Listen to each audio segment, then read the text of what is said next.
Hey, I'm Leila. Welcome back to my channel. Today I would like to share with you an interesting story that's recently happened to me. Everything happened with this very usual, everyday circumstance. I ran out of granulating medium. So I went to the art shop and, to get some more. Now they have also run out of the same product, the one that I usually and regularly use. That's the Winsor & Newton granulating medium. But the lovely shop assistant brought me a little bottle and she said, well, we do have this. Have you tried this before? And this was a granulating medium in spray by Schmincke. Now the product wasn't very expensive and I personally quite like Schmincke as well, because pretty much everything that I've ever got, and I've been getting stuff by that brand for many years, acrylic, watercolor, you name it, I've got it. So I thought, why don't I give this a try? Now when I brought it home and I tried it out, I was really taken back because it's not like the other granulating medium that I use. It's very different. If you're interested to see all the different ways that you can use it, make sure to watch this video till the end, because at the end I will show you the variety of ways on how you can use it. But it was a very, very unusual sort of a thing. I don't think I've ever seen anything like that. And then I've realized that there is one subject matter that I've always been a little bit shy of, and that's painting geysers. Now there's just so much that happens that it's a little bit humbling, may I say. So I thought that is the perfect subject to test out for this medium. So to make things harder on myself, I thought I'll go to Rotorua and do it on the spot. So I've decided to film the whole process and take you guys along for a ride with me. So Rotorua is about 2.5 hours drive away from my studio. And the day was absolutely beautiful, clear, sunny. I couldn't ask for better. Rotorua is a beautiful city with a very unusual smell. Some say it smells like hell, some say it stinks like the devil's breath. Yep, I've heard that one. But I think it smells like farts of a person who ate a whole bunch of rotten eggs. Once you get over the smell though, you can really enjoy the amazing nature of this place. So now that I found my geyser spots, which are situated all throughout the city,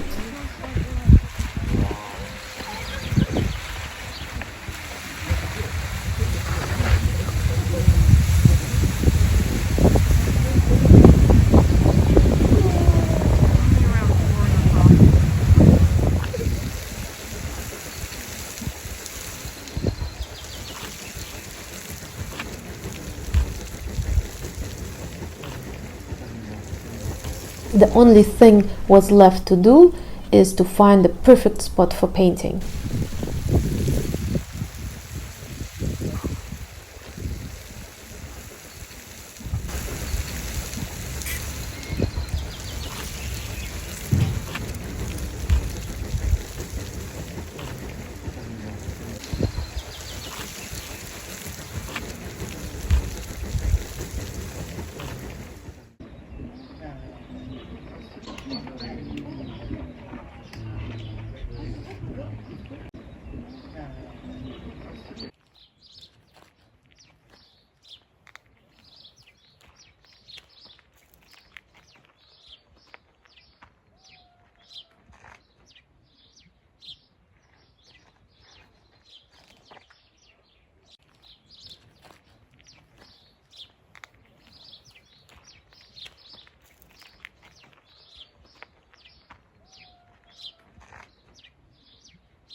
And this is the artwork I was able to create with the help of this incredible little bottle.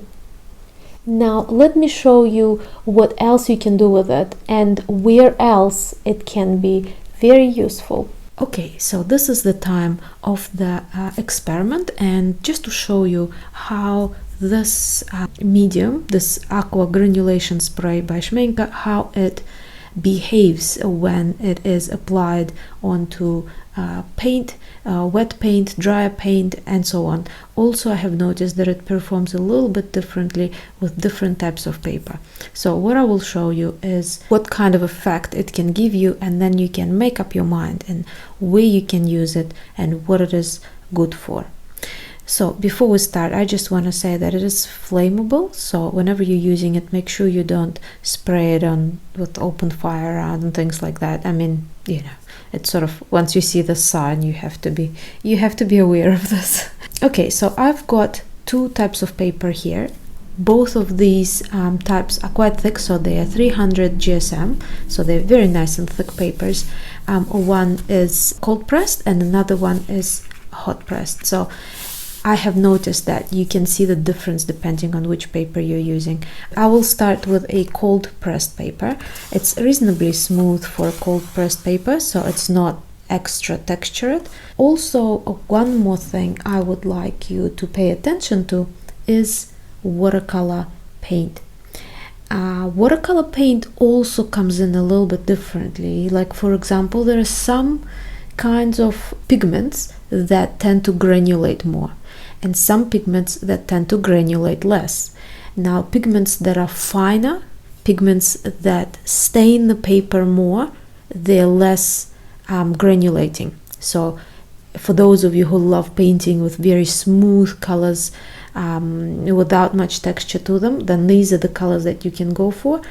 For those of you who love, you know, more texture, more rawness of watercolor, I would imagine, be choosing more granulating colors in the first place. Sometimes you can have separation of colors as well. Okay, so if you're interested in that, let me know and I'll make a separate video on what granulates and what doesn't, and all of that, because it's an interesting topic, especially for those people who really focus on watercolor. Okay, so for a granulating color, I'm going to do a test with a French ultramarine, also by Schmincke.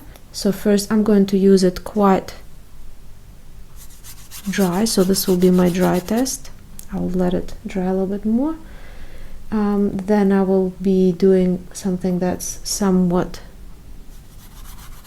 damp, so a bit more water here, and of course even more water in this one. So like a puddle, and just so that you can see the results that it can create. So remember, this is cold pressed fine grain texture paper. So shake this, spray it there. So this is, see where it's dry, it's almost not leaving any marks, and where it's wet, it's creating some marks. Somewhat dry, see, it's starting to really granulate, and this is quite wet, so let's see how it performs there.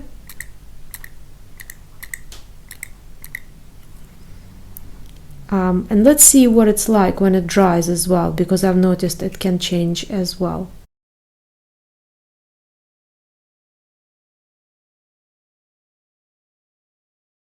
Let's have a look on how this paint, this is granulating paint, French ultramarine, how it will behave on hot pressed paper. So this is, again, it's similar thickness to that, but this is hot pressed. So first I'm going for the drier test, and then something with a bit more water.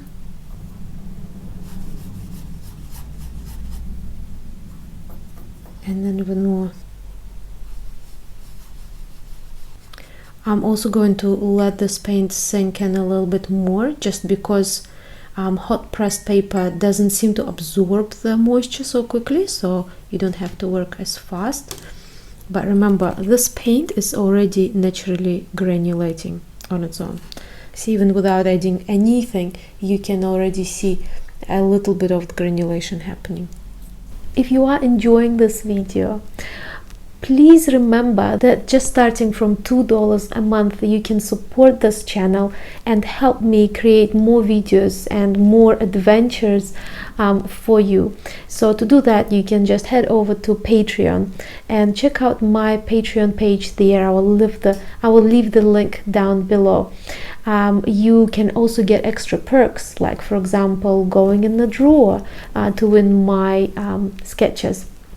You can also see all the extra videos that are much more in depth, you know, videos on human face and structures and all sorts of things, as well as very relaxing videos in Russian, and even one-to-one consultations, depending on the tier you choose, of course. So don't forget to check it out. You will really like it there. So now let's shake this up. Again, on the one that's pretty much dry, nothing really happens. The stuff gets absorbed. Something here that's semi-moist. Yeah, you can see some of the pattern. And now that's reasonably wet.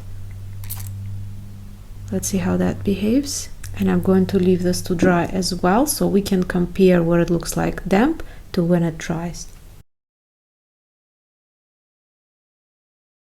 So now let's have a look how this medium would behave on the same paper, but with paint that does not naturally granulate, like for example cerulean blue hue by Schmincke as well. So it's the same brand, but a color that doesn't naturally granulate. And I will do the same kind of a test here as well. So I will go for more of the drier patch and let this patch dry a bit more, then a bit more dampness.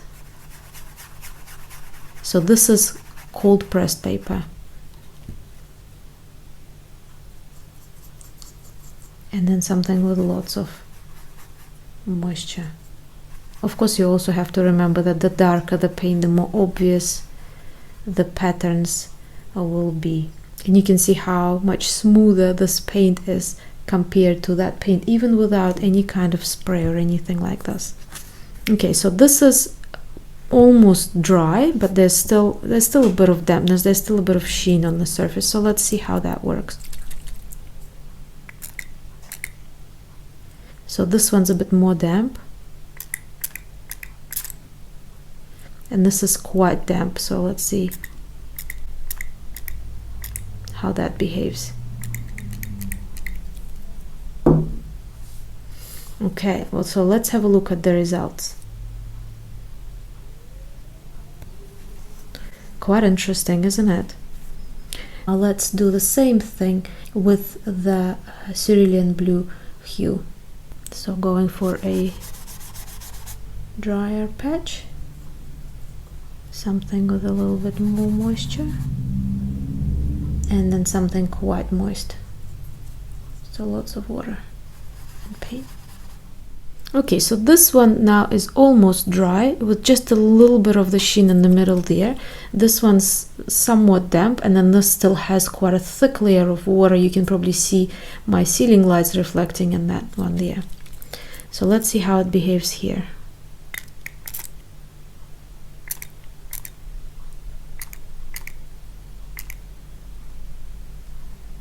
I absolutely love using this with this color. It's just so beautiful, just makes me think of bubbles and summer and sea and things like that.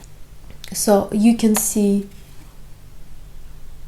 the results. You can see just how much more prominent it is. So by looking at these two, what conclusion can I make? Doesn't matter which paper you're using, and you definitely see very different results. You know, like on this paper and this paper. Different brands of paper, I'm pretty sure, would behave differently as well. So before using it on your work, you want to do like a little test, like kind of what I'm doing here, just to see how it will respond with the paper that you use. Another thing is that it obviously works with moisture content of your paint. So the more moisture you have in the paint, the more it has to move. But as this little patch showed, having too much water in there with paint that's runny is not a very good idea as well, especially if you want a lot of texture created by this stuff. And it's primarily because the effect that it creates is obviously by doing something to the paint to eliminate it, but not in a smooth way, also by granulating it. So what you don't want to do is you don't want to have so much water there that this effect overflows afterwards with paint, unless you do want something like that, you know, that's not too obvious. Now let's have a look at the different type of pattern it can give you as well. And for that I'm going to use this quinacridone purple, also by Schmincke. So what I'm going to do here is I'm going to do two separate puddles, very similar to each other. So I'll get them somewhere to this neutral sort of a consistency. So I've got this puddle here. I love this color, it's so beautiful. So it's quinacridone purple. Okay, so I just want to keep them at identical moisture level. I don't want one to be drier than the other. And now let's have a look at what you can achieve with just creating different patterns. So on this one, I'm just going to spritz a little bit.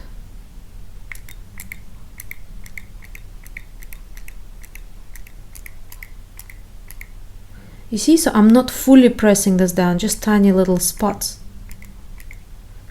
Now this one, I'm going to go full force. Okay, and let's have a look at the difference that it's going to create when it all dries. So this is what it looks like now, damp. And let's see what would happen when it dries. This paint on its own is non-granulating at all. So on its own, if it dries very smooth, no texture, nothing. So any texture you would see in this would be from the spray. You can see how I was pressing on the spritzer just a little bit, and it was giving me bigger single drops coming out. Well, not single, but maybe few at a time, but you can definitely see they're very defined. You can see the result here. And then when I went and I spritzed it, what it did create is just made this paint look like a granulating paint, when naturally, like you can see, you know, in these areas here and here where the spray didn't get to, you can see just how smooth this paint is naturally. So what can we take away from this little experiment is that if you just want to just generally make paint more granulating, you can heavily spray it. Well, not heavily, but you know, you can just go full nozzle down. But if you want to create this effect, and this is the effect that I absolutely love, this is the effect that made me want to go and try it out in Rotorua, painting those geysers. You can see that beautiful sort of almost bubble-like effect. Now let's think, where can something like this be useful? Well, something like this really reminds me of like an underwater scene with little air bubbles and things like that, you know, trapped underwater. You can use it when you're working on snow scenes. You can use it when you're working on for example, some kind of a, you know, frosted looks and things like that. Say, for example, if this was like a warmer kind of yellows and browns and like ochre color, this can be very beautiful texture addition to, for example, sand, bubbles in the water, you know, when the waves come and wash ashore. This pattern would be absolutely beautiful to create those white sort of specks in the water, you know, those little white bubbles and things. So, I mean, really, it's just, you know, your imagination is the limit here. Let's have a look at the results we got on the cold pressed paper. Very similar as well, you know, you can create very beautiful effects, like something like this, that's like the spray, you know, of the sea or something. Like this outer space, this makes me think of sort of outer space things. So really, this is a really cool addition. That's why I got so excited when I got this. This is even more fun than the regular granulating medium that I've used before, which pretty much would give me this kind of or this sort of a situation, you know, mainly. So this is so much more diverse. Now let's have a look what happens when we paint over this. So we've got this existing color that's already been granulated. So let's see what happens if we paint over it. So for that I will use an open rosa, also by Schmincke, and for example just apply a little bit of paint. So this is bright pink, it's a gorgeous color, and let's see what happens if we go over. So you can reapply paint. Areas that were quite light are visibly light. Now you see what's happening here. The paint is being dragged, which is absolutely normal for watercolor, which always happens because watercolor never dries. Let's see what happens if we add some water over this. So see, you can definitely build your colors up if you need to, and that cool effect, you know, that pattern coming through underneath. Obviously if you go over too many times you can soften it by just washing the paint out, so that's possible there again. So that's what I mean, it's absolutely beautiful for if you are trying to create like an outer space sort of a situation or anything like this. There are just, you know, as I said, the possibilities that you can create with this medium are really endless. It's a beautiful sort of a bleed there happening. I hope now you can see why I was so excited to see how I can use it on something like this. So this is the page from my book on geysers. Now if you would like to know how I've made this book and how I did these first sketches, there's another video that I already have about this, and I will link it below and in the cards as well on the side there, so you can watch that if you'd like. But you can see that beautiful granulation that I was able to achieve with the spray, or you know, spray here as well for the, you know, on the geysers themselves, that I wouldn't have been able to create if I didn't have that spray bottle. That's why I got so excited, and I just thought I have to really try this out. I hope you found this video very useful, and I hope that if you were wondering whether you need granulating mediums or what it does, or maybe you didn't even know that a thing like that existed, I hope that it sort of gave you more information, very useful information, that now you'll be able to take away and make a decision on what you want to do. Or maybe it just helped you to relax. Either way, I'm really glad to help. I will also try and find links for different materials that I've used under the video, so you can check it out there, so just in the video description. And remember that you can always support this channel by going over to Patreon and signing up there, as some of the wonderful people have already done. And I would like to take this chance to say thank you so much to the patrons who are already supporting me there, because guys, without your help, videos like this will not be possible. Now don't forget to subscribe, give this video a like if you liked it, press the notification bell, and I hope you have a lovely day, and as always, thank you so much for painting with me.